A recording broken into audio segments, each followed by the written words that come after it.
భారతదేశపు మహా గ్రంథాలు, కావ్యాల సంపూర్ణ సంకలనం. సబ్స్క్రైబ్ చేయండి తిలక్.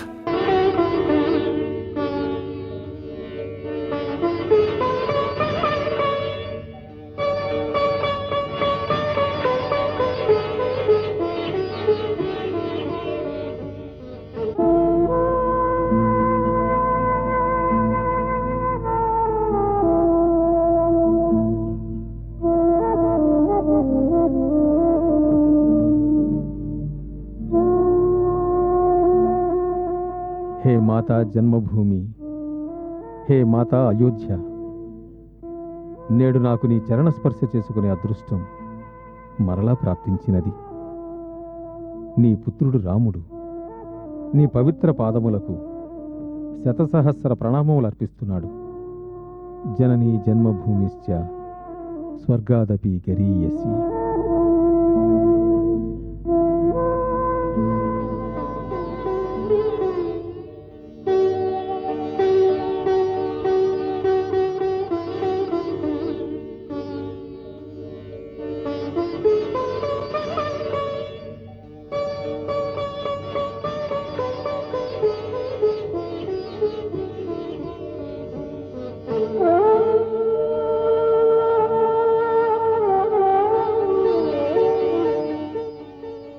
యశస్వీ భవ, చిరంజీవ సుఖీ భవ. రావణునిపై విజయం సాధించి నీవు నీ పూర్వజుల కీర్తి ప్రతిష్టలను మరింత ఉజ్వలం చేశావు. తమకు తెలిసినదే కదా, ఇదంతయు తమ ఆశీర్వాదము వల్లనే ప్రాప్తించినది. రామ, ఆది కాలమున బ్రహ్మదేవుడు చెప్పినప్పుడు నేను సూర్యవంశానికి పురోహితుడను కావడానికి నిరాకరించడం జరిగింది. అప్పుడు అతడే చెప్పాడు, ఈ అవకాశమును వదలొద్దు, ఆ వంశములోనే భగవంతుడు అవతరిస్తాడని. అప్పటి నుండి ఒక యుగముగా ఎదురు చూస్తూనే ఉన్నాను. నీవు ధన్యుడవు రామా. నీ ఈ మహాపరాక్రమము కారణముగా నేను నీ గురువును కావడం వల్ల నా గౌరవం ద్విగుణీకృతమైనది. వత్స, నీ కీర్తి పతాకము యుగ యుగముల వరకు ఇతిహాసాకాశములో ఎగురుతూనే ఉంటుంది. నేను బహు ప్రసన్నుడనైనాను. తమ ప్రసన్నత, తమ ఆశీర్వాదములు పొందాను. ఇంకనూ నేను పొందుటకు ఏమీ మిగిలి ఉండలేదు గురుదేవా.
రామా,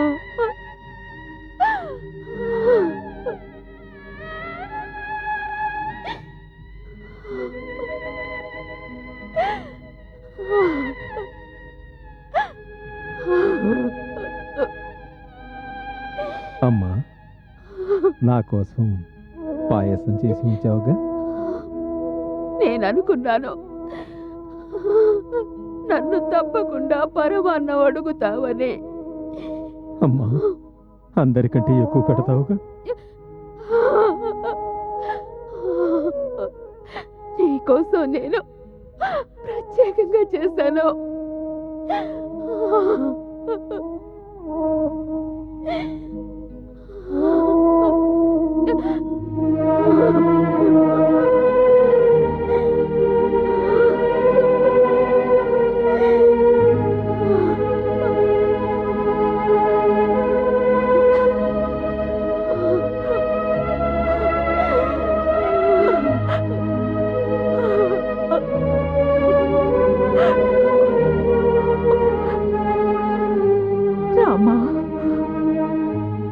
అమ్మా,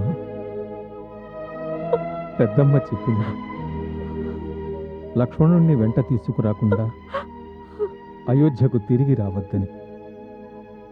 చూడు, లక్ష్మణుని వెంట తీసుకునే వచ్చాను. రామా, లక్ష్మణుని తీసుకురావలసిన అవసరం లేదు.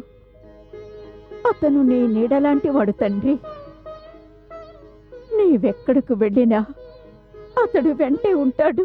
అమ్మా, అవును నాయనా, నా తండ్రి రామా.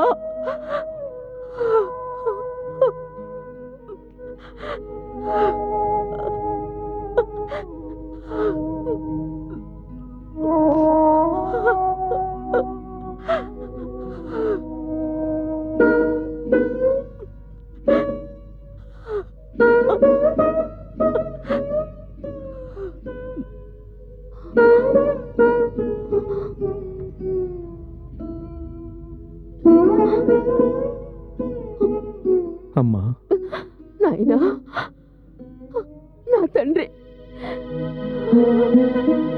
రామా, నా బంగారు తండ్రి.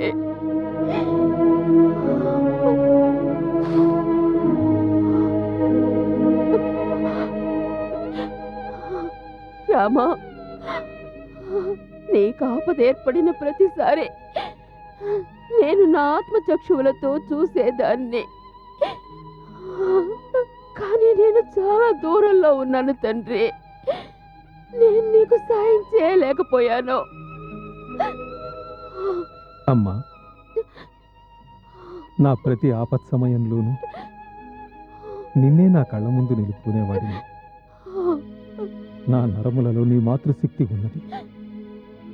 ఆ బలంతోని ఆపత్ సముద్రములను ఈదుకుంటూ నీ చరణముల చెంతకు చేరుకున్నాను. అమ్మా, నీవే ఆదిశక్తి స్వరూపిణివి, దుర్గవు. నేను సదా నిన్ను పూజిస్తూనే ఉండాలి. అలా అని నన్ను ఆశీర్వదించు. అరే, ఏమిటి నీవంటున్నది? లోకులంటున్నారు నీవు భగవంతుని అవతారమని. కానీ కానీ నాకు తెలిసిందల్లా ఒక్కటే, నీవు నా హృదయ స్పందనవని. నన్ను నన్ను నన్ను ఆ రూపంలోనే కరిగిపోని. నాకింకేమీ అక్కర్లేదు రామా, నాకింకేమీ అక్కర్లేదు. మీ తండ్రి గారు కూడా చెప్పినారు, అదే నేను నీతో చెప్తున్నాను. అమ్మా, అది నీకెలా తెలిసినది? దేవతలందరితో సహా నీ విజయం పట్ల నిన్ను ఆశీర్వదించడానికి వచ్చారట. అదే రాత్రి నాకు స్వప్నమున కనిపించి వారు అక్కడ జరిగిన వృత్తాంతమంతయు చెప్పినారు. వెళ్ళు, ఆ పిచ్చి తండ్రిని ఓదార్చు. వాడు నీకంటే కఠోర వనవాసము చేసినాడు.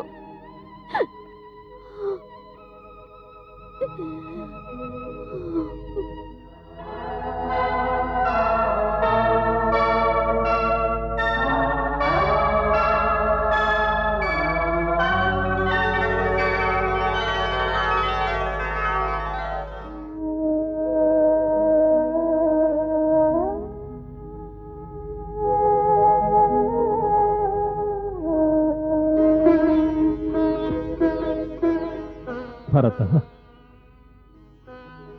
అగ్రజ, 14 ఏండ్ల ఈ పాలనాభారమును నేను భరించాను. ఇక తమరే భరించాలి అయోధ్యను, అటులనే ఈ కోసల రాజ్యమును.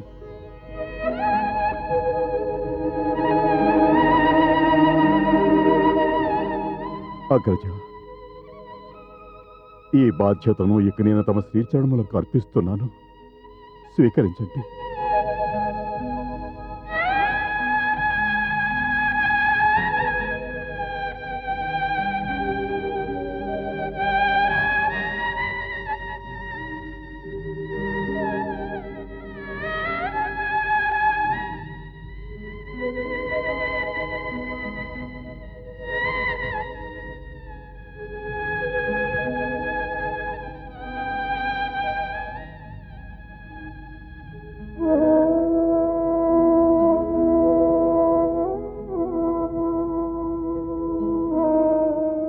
భరత,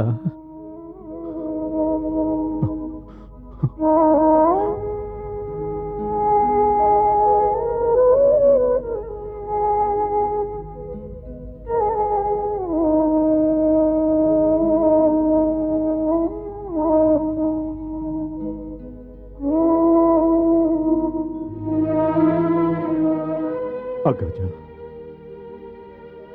తమ ప్రజల పట్ల నా వల్ల ఏదైనా తప్పు జరిగుంటే అందుకు నన్ను క్షమించండి. నేను తమ వలె రాజును కాను. నేను కేవలం ఒక సేవకుడను. భరత, అనంతకాలము వరకు ముల్లోకములలోనూ ఎవరు ఎప్పుడు ధర్మం గురించి చర్చించినా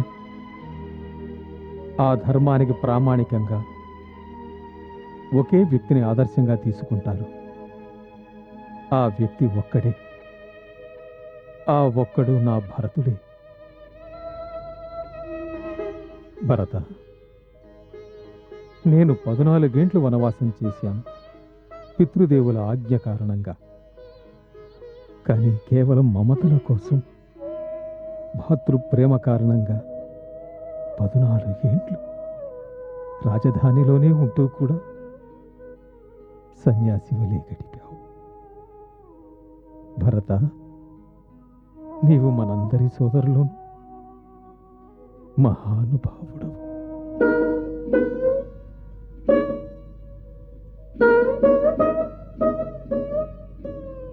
అగ్రజ,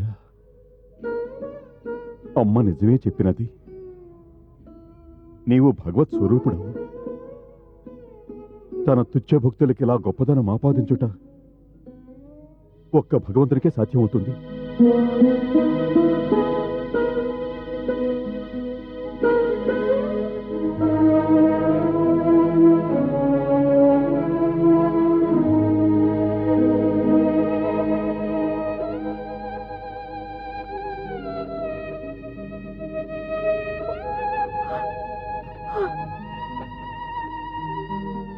శత్రుఘ్న, ఓరి పిచ్చివాడా, ఇప్పుడెందుకు ఏడుస్తావు? నేను వచ్చేశానుగా.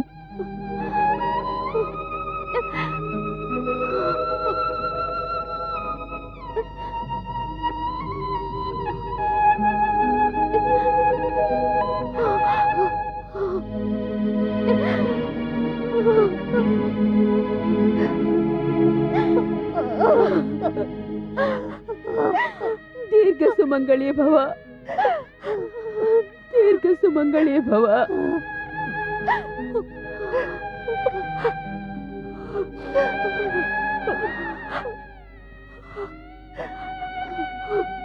పుత్రి, నీవు లేక రాజభవనమే కాదు, ఈ అయోధ్య శూన్యమైనది,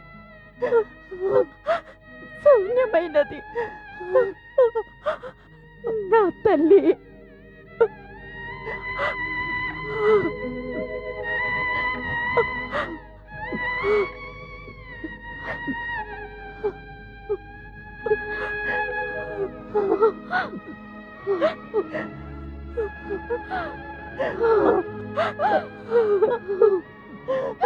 పుత్రి, నీవు చాలా కష్టములను అనుభవించినావు. తలుచుకుంటే గుండె విలవిలలాడుతున్నది. ఎలా బయటపడ్డావు తల్లి? అంత దుఃఖంలోనూ తమ జ్ఞాపకాలే నాకు ఊరట కలిగించేవి. ఎప్పుడు నేను బీతావహురాలినైనా తమనే తలుచుకుంటూ ఉండేదాన్ని. అప్పుడు నాకెలా ఉండేదంటే, స్వయంగా తమరే వచ్చి నాకు ధైర్యం చెబుతున్నట్లుగా ఉండేది. ఎప్పుడు త్రిజట నన్ను ఓదార్చినా అప్పుడు ఆమెలో నాకు ప్రతి క్షణం తమ రూపమే కనిపించేది. తమ రూపమే. అవును పుత్రి, తల్లి ఆత్మ ఎల్లప్పుడూ తన బిడ్డ వెంటే తిరుగుతూ ఉంటుంది. సీత, నీవు స్త్రీ జాతికి ఆదర్శానివి.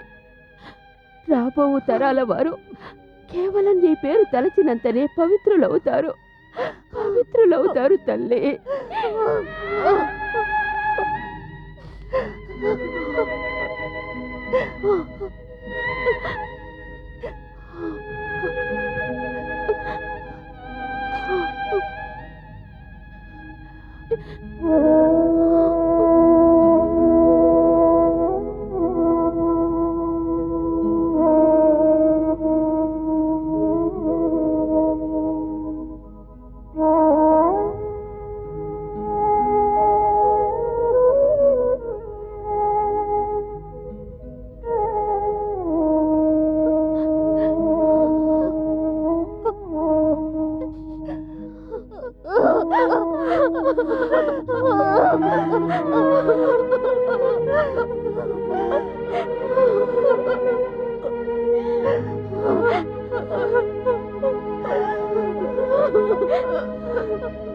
అమ్మా అమ్మా అమ్మా నాయనా, నా చిట్టి తండ్రి, ఎలా ఉన్నావు?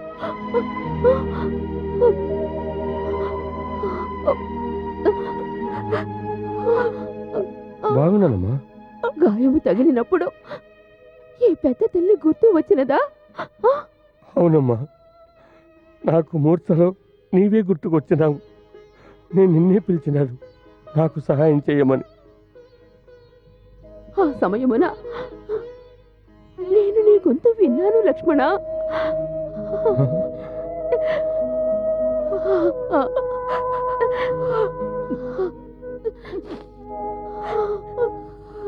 అమ్మా లక్ష్మణ,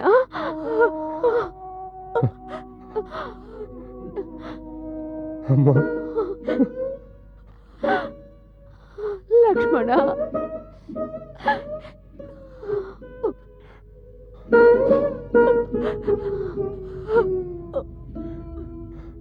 అమ్మా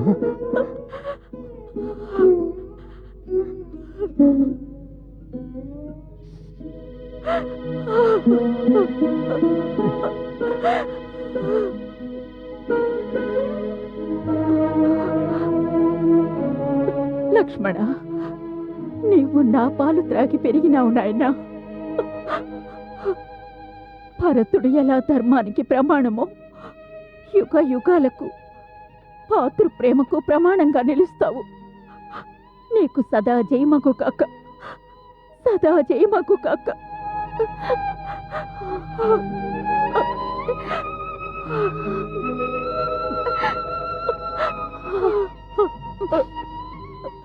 అగ్రజ,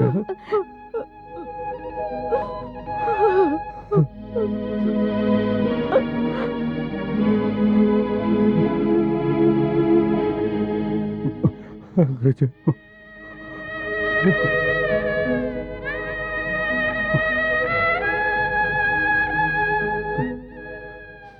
లక్ష్మణ, మనందరిలోనూ అదృష్టవంతుడు నీవే. అరే, సాధువేషమును నేను ధరించినాను, కానీ అన్నగారి చరణములను నిరంతరము సేవించే అదృష్టము నీకే లభించినది.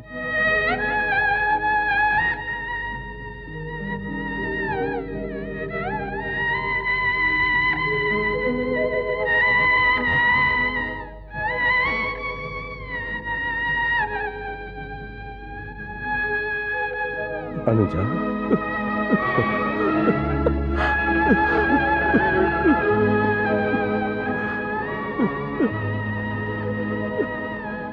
నన్ను భరతుడు సాధు వేషమును వేసుకొనియలేదు, తన వద్దను ఉంచుకోలేదు. అరే, ఆపదలతో పోరాడడానికి పెద్దవాళ్ళు ఉండగా చిన్నవాళ్ళు చింతించే అవసరం లేదు.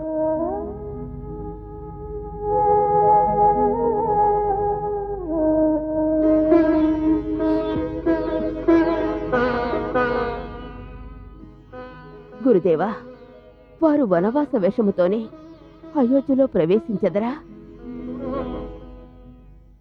లేదు మహారాణి కౌసల్య, నేటితో వాక్పరిపాలనా వ్రతము పూర్తయినది.